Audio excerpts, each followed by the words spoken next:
Thank you ever so much, Helen. Hello and good afternoon from sunny Rotherham. Sometimes I find the poems I write come true. I work for 2 local authorities and the title of this poem has become a weekly event for the staff of one of them. It's called Wellbeing Wednesday. Find time to check in with your team and remind them there's more to being here than workload and performance.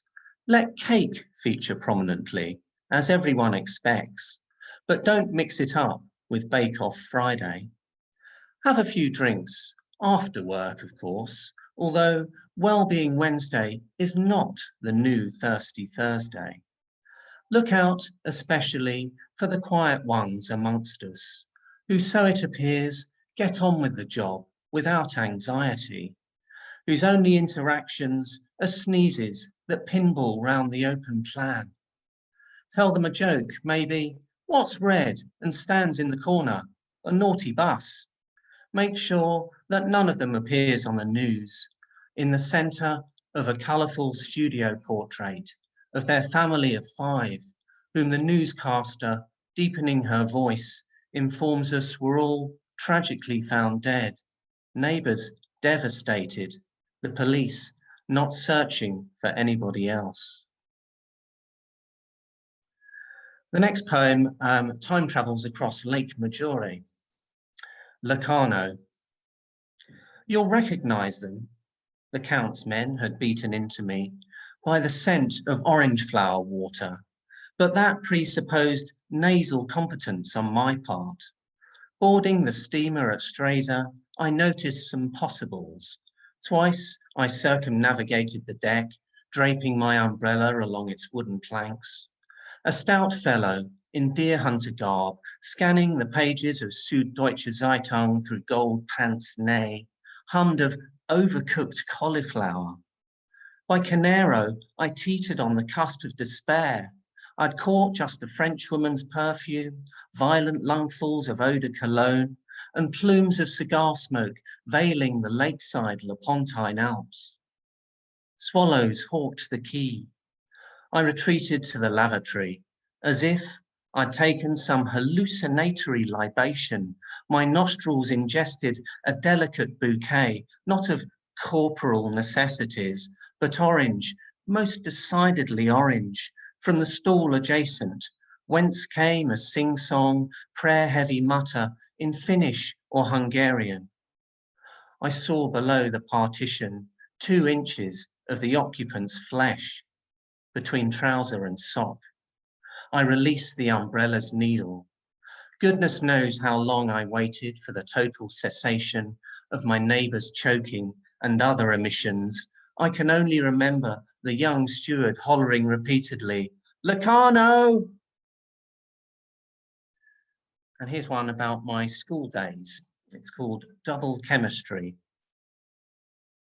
The hardest lads of 5N3 hold a smoke ring competition at the back of the lab, toking away on Benson and Hedges, sparked off the Bunsen burners, while the rest, as always, toast squidgy pink marshmallows. In the moment, Mrs. Schwenk combines Sarson's vinegar with zinc. Martin Lunt sits his grey-trousered arse on a white-hot marble nugget and howls like a werewolf shot through the heart with a silver bullet. No one comes clean, neither then nor later in the after-school detention. Not the next morning either, when Mr. Claggett, the head of year, his face already ketchup red, labels us chinless louts. And as soon as he's realised we're all in fits, a rabble of unemployable shits. The Prang.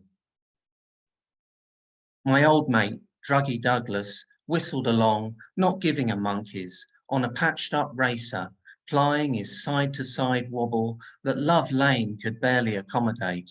County bobble hat, raggedy camouflage jacket, but no protection, let alone lights.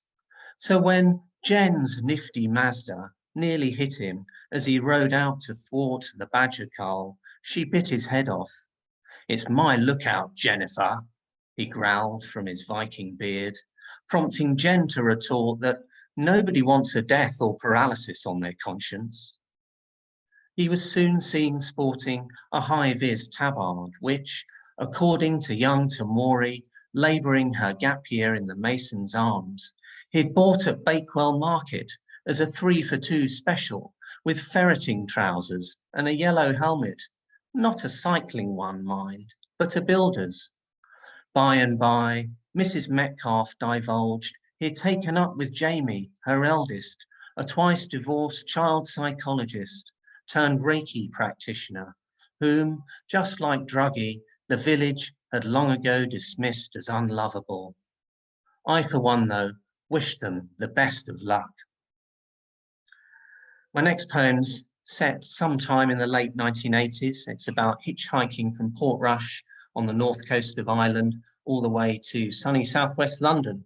It's called Kingston. So I hitched to see my folks in the smoke, first in a Monaghan mushrooms lorry, which fetched me up to Larne for the ferry. It was rough. As the pipers from Ulster's maddest Kick the Pope band started to boke overboard, I roared to myself in the bar.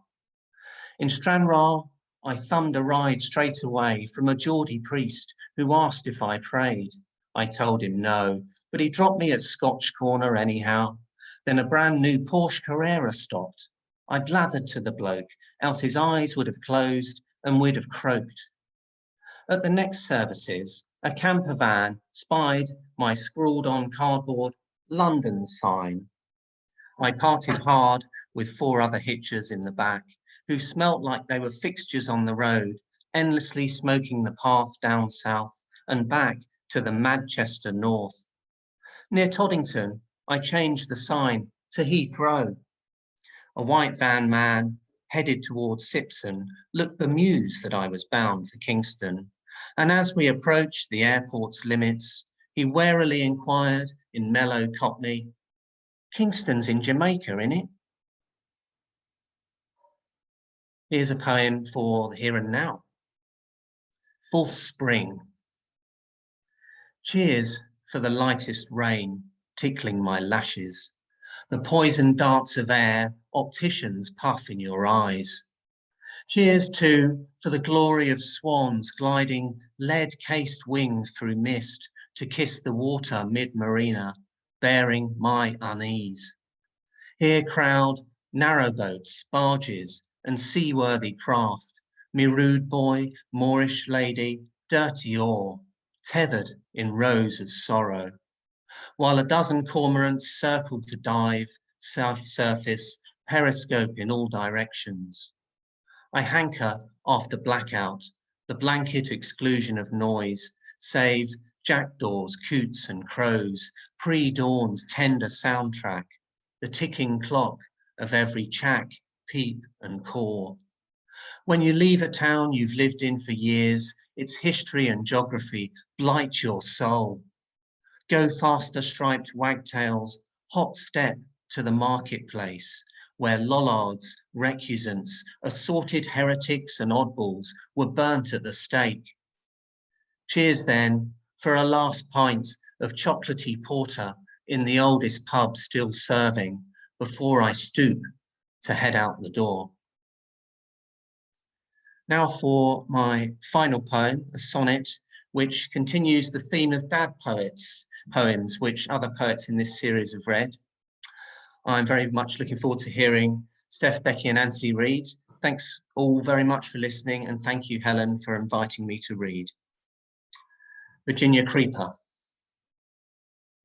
Whenever it corkscrewed up so far that we couldn't see out of our bedroom, as if by magic, my dad would appear.